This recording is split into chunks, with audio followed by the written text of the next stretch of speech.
Hello, everybody. I'm Greg Winslow. Welcome to another episode of Power Booster. I want to share with you a few thoughts regarding the election coming up. You know, when we cast our vote, it gets lost among the millions of votes that are cast in this country. Your vote, one vote, but it's cast into millions of others and sometimes can feel very insignificant. But it's not. It's important that you do vote because you made your voice heard, win or lose. You decided, I'm going to make my voice heard. And the same is with prayer as well. When you pray, your prayer gets, if I can say it this way, lost in the multitude of prayers that go up to the Father. However, it's important that you pray. It's significant that you pray. When you pray, it gets added to among many who already are praying, just like your vote gets added to the many among those who are voting.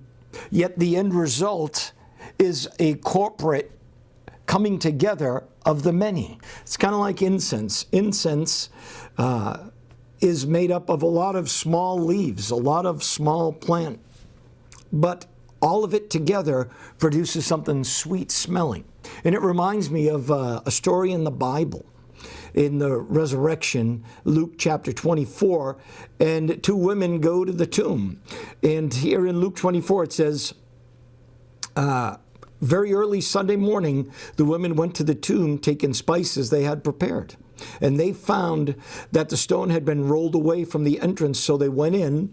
They didn't find the body of the Lord Jesus, and they stood there puzzled, and two men suddenly appeared to them clothed in dazzling robes. Now, we know these men to be angels. And it's something here that is very powerful that the Lord was speaking to me about. And it says, the women were terrified and bowed their face to the ground. The men asked, why are you looking among the dead for someone who is alive? Then it says, he isn't here. He's risen from the dead.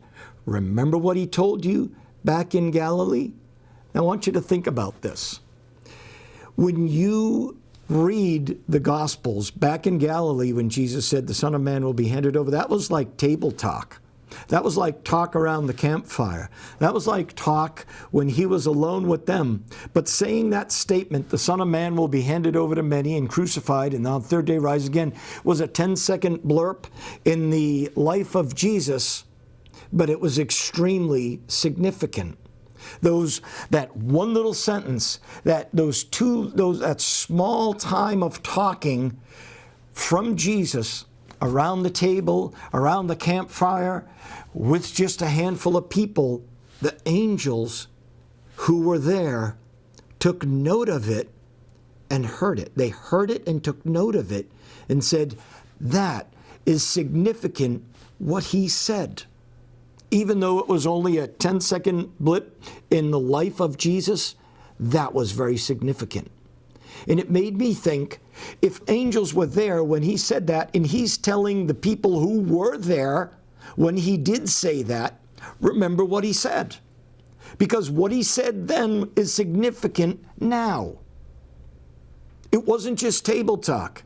It wasn't just joshing. It was something very significant.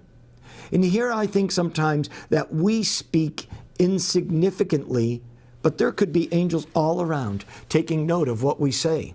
And we say things that we think is just table talk. It's just small talk. But really, the Lord is taking note. The Lord is saying, I see what you said. I'm hearing what you said. I'm writing down what you said. Remember what's been said.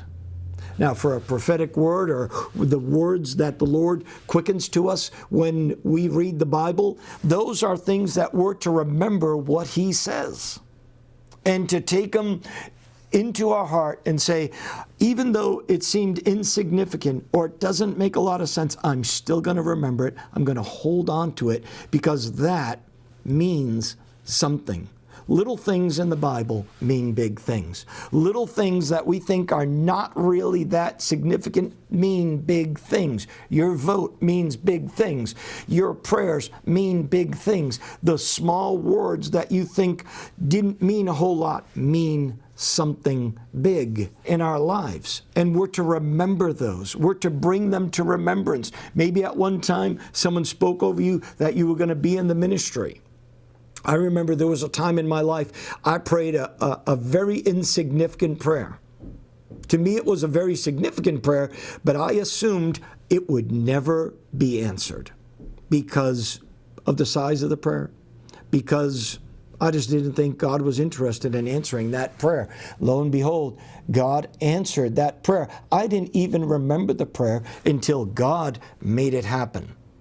And here's the thing, those things we need to not lose sight of. Those things we need to make sure that we are holding on to because they're significant in God's eyes. You know, if God's numbered the hairs on our head, it shows His inclination or his,